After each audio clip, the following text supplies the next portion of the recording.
se retire vers la région de Tyr et de Sidon. Voici qu'une Cananéenne vient de ces territoires, elle dit et crie « Prends pitié de moi, Seigneur, fils de David, ma fille est tourmentée par un démon. » Mais il ne répond pas. Les disciples s'approchent de Jésus et disent « Mais renvoie-la, car elle nous poursuit de ses cris. » Jésus répond, pas à la femme, mais aux disciples qui l'interrogent, « Je n'ai été envoyé qu'aux brebis perdues de la maison d'Israël. » Mais alors elle vient, elle se prosterne devant lui et dit « Seigneur, à mon secours. » Il répond « Il n'est pas bien de prendre le pain des petits-enfants et de le jeter aux petits chiens. » Et elle reprend « Oui, Seigneur, oui, mais justement, les petits chiens mangent les miettes qui tombent de la table de leur maître. » Alors Jésus répond « Femme, grande est ta foi, que tout se passe pour toi comme tu le veux. » Et alors même, sa fille est guérie.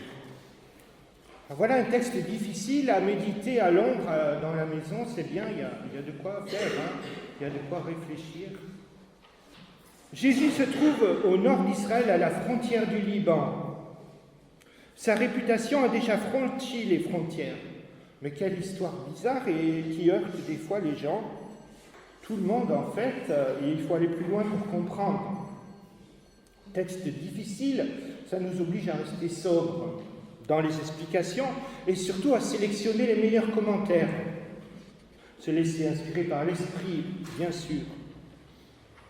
Remarque, tout d'abord, Jésus ne guérissait jamais de la même façon. Ici, il y a une façon particulière de faire. Des fois, il le faisait de près, des fois de loin, des fois en touchant, des fois en ne touchant pas. Ici, vous avez le cas particulier de cette rencontre.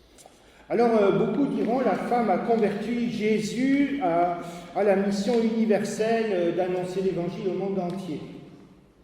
Ça paraît quand même très étonnant de la part du Seigneur Jésus de ne pas savoir ce qu'il a à faire sur la terre. Prends pitié de moi. Il y a deux choses étonnantes de la part de cette femme. Tout d'abord, elle s'adresse à Jésus comme si c'était Dieu, c'est-à-dire elle sait quelque part que c'est Dieu, ou elle saurait qu'il est Dieu. Et d'autre part, elle qui est étrangère, elle s'adresse au fils de David. D'où sait-elle tout cela? Mais Jésus ne répond pas, et il dit aux disciples, d'abord les brebis perdues d'Israël. Il dit la même chose quand il envoie les disciples en mission. Ne prenez pas le chemin des païens, n'entrez pas chez les Samaritains, mais allez plutôt la même chose vers les brebis perdues de la maison d'Israël. Alors Calvin, Jean, vous avez entendu parler, dit, ce n'est pas que Dieu soit ennemi des hommes, mais il y a un ordre dans la révélation du salut. Dieu fait comprendre les choses petit à petit, et les nations n'ont pas accès encore à tout cela. Du coup, les païens pourraient se tromper, déjà que les Juifs se trompent. Cette femme et d'autres auraient pu penser Jésus est seulement un faiseur de miracles. Et on utilise une formule quasi magique, et puis ça marche à tous les coups. Dieu respecte l'alliance. Il faut comprendre les choses, que les choses soient inscrites dans le salut, dans l'histoire du salut. Ainsi écrit Calvin, il ne faut pas donner la parole à n'importe qui, n'importe comment, sans discernement. Il faut commencer par le commencement. Et pendant que je dis cela, il y a mon petit chien qui me regarde, je suis en train de manger une glace pour réclamer les miettes. Tout ça fait partie de l'histoire du salut, hélas qu'on n'enseigne plus aux enfants, parce que les enfants sont plus catéchisés. Et du coup, ça va faire du grabuge plus tard, parce qu'ils seront proies à n'importe quel Jésus qui passe. Ne pas connaître l'histoire de Jésus historique, ça entraîne au syncrétisme religieux, où finalement tout se vaut. Renvoie-la, disent les disciples. Ce sont des habitués, ils veulent toujours envoyer tout le monde. La foule affamée, et ici la Cananéenne. Je vous ai dit que j'avais sélectionné les meilleurs commentaires que j'ai pu trouver. Cette fois-ci, je suis au IVe siècle avec Saint Jean Chrysostome. Et alors, que fait la Cananéenne après avoir entendu ces paroles? Est-ce qu'elle s'en va en râlant, en maugréant? Les petits chiens, pensez donc. En fait, que fait-elle de ces paroles entendues? Elle en fait un argument. Si je suis un petit chien, alors moi aussi je suis de la maison, n'est-ce pas? Que fait-elle? Elle persiste à croire que Jésus est la solution, même si elle ne le connaît pas encore très bien. Que fait la femme? Au début, elle utilise une longue formule théologique ou entendue. « Prends pitié de moi, Seigneur, fils de David. » Et à la fin, au secours. Que s'est-il passé? Il s'agit, et c'est très intéressant, comme pour Nicodème, la Samaritaine, de rester dans le dialogue avec Jésus, d'accepter l'image. Il faut naître de nouveau. Nicodème, grand théologien, professeur de théologie, mais Kézako, il faut naître de nouveau. Il ne s'en va pas. Qu'est-ce que tu veux dire? Si tu savais qui je suis, tu me demanderais de l'eau. La Samaritaine, tu n'as pas de seau. Et ainsi, la conversation se poursuit. La nourriture aux petits chiens, eh bien, écoutez, la femme préfère se sentir encouragée plutôt que de partir. Elle prend cette logique au mot, elle rentre dans la discussion, mot à mot, pied à pied. Oui, dit-elle, oui, mais. Est-ce que Jésus serait raciste? Est-ce que c'est la femme qui l'aurait converti? Cette interprétation ne résiste pas à l'analyse. Nous sommes au chapitre 15 ici, et au chapitre 8, il vient de sauver le serviteur d'un centurion romain, et qui n'a rien à voir avec les Juifs. Donc Jésus n'est pas raciste. Jésus serait-il obtus, tordu? Mais Jésus ne découvre pas sa mission, il sait depuis le début où il va, et il sait qu'il va mourir. Est-ce que Jésus refuse de parler à une femme, et d'autant plus une étrangère? Mais, je l'ai dit tout à l'heure avec la Samaritaine, qui est une étrangère, c'est tout le contraire, c'est lui qui amorce le débat, le dialogue. À tel point que la femme lui dit, mais comment, toi qui es juif, tu m'adresses la parole?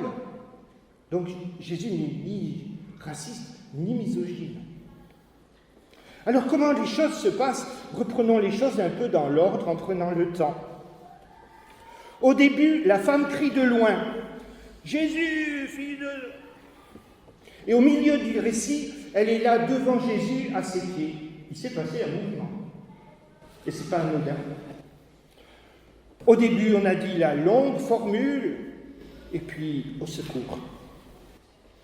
Il faut le dire, renvoie la foule, car elle crie derrière, renvoie-la, elle crie derrière. Ce n'est pas une très bonne façon de dialoguer, n'est-ce pas, de rentrer en dialogue, de prendre le temps pour discuter. Normalement, pour discuter, on s'assoit ou on se voit. Le contexte visuel est important. Et oui, Dieu s'intéresse à elle et pas seulement quelqu'un qui crie dans son dos, il cherche le contact. Alors ça, c'est trouvé intéressant la phrase, je ne sais pas comment vous allez la recevoir. Dieu s'intéresse à elle et pas seulement une situation, il s'intéresse à toute la personne. Pas seulement peut-être la fille, mais la maman aussi. De la même façon que Jésus cherche la femme qui a perdu du sang au milieu de la foule, elle l'a touchée par derrière. Et Jésus, au milieu de la foule, dit, mais qui c'est qui m'a touché? Jésus cherche l'homme, il cherche la femme pour entrer en dialogue. Et toi, où en es-tu? Alors j'ai une note très jolie ici, une observation très jolie à faire. Quand on parle des petits-enfants, en grec c'est teknon, ça veut dire simplement la descendance. Et le mot en grec chien c'est kion, et ça c'est très péjoratif, les chiens. Par contre, le mot kinarion, vous allez retenir ça, mais ça ne sert à rien, c'est du grec ancien. Si vous allez en Grèce, c'est pas kinarion. Mais ça a changé, j'ai regardé. Kinarion, ça veut dire petit chien, petit chiot. Et ce mot, d'après les commentaires, parce que moi je n'ai pas fait la recherche, est utilisé une seule fois dans la Bible. Une seule fois, ici. C'est joli. Oui, Cunarion, c'est le petit chien, l'animal domestique. John MacArthur écrit « Christ emploie un mot qui désigne un animal familier. En réalité, il nous entraîne à comprendre. Jésus nous entraîne à comprendre la foi historique, Jésus, c'est pas seulement un faiseur de miracles, il était annoncé par les prophètes, attendu depuis longtemps. Et aussi, il nous entraîne à découvrir Jésus de façon personnelle pour la femme. Bonne leçon pour tous et pour nous aussi aujourd'hui.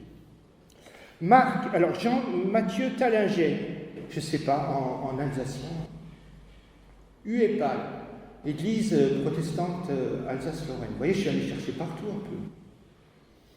Il faut remettre le texte dans son contexte, dit-il. Au début du chapitre, les pharisiens demandent « Mais pourquoi les disciples ne respectent pas la tradition ?»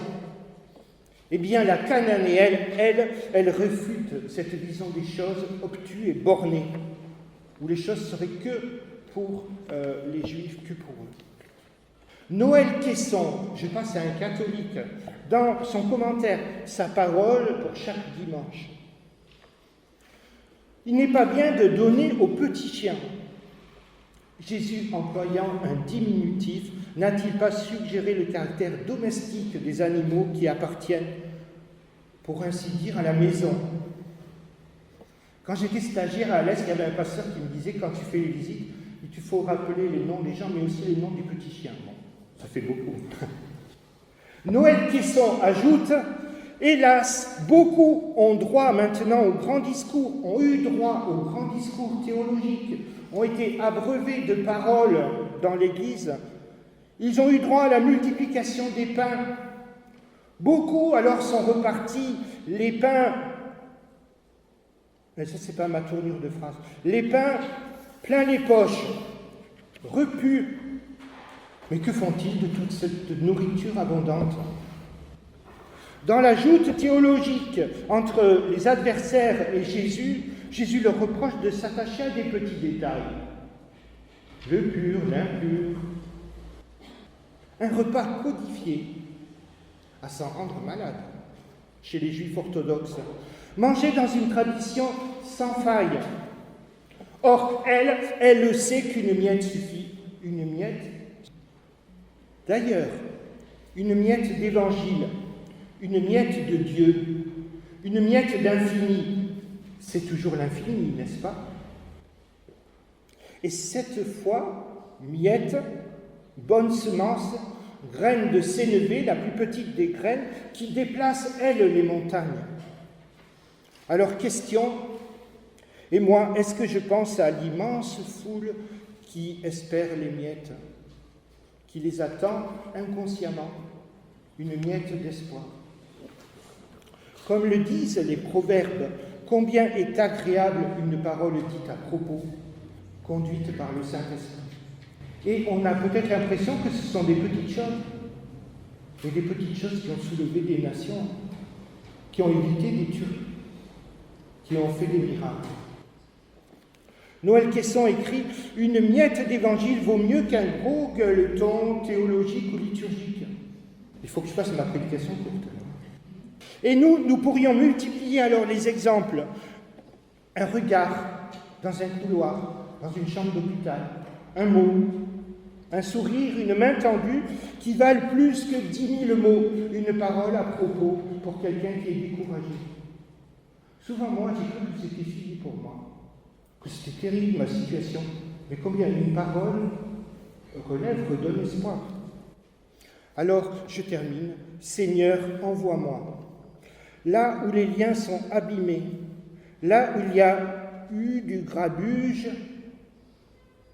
les liens, les frontières, partout, Seigneur, envoie-moi. Amen.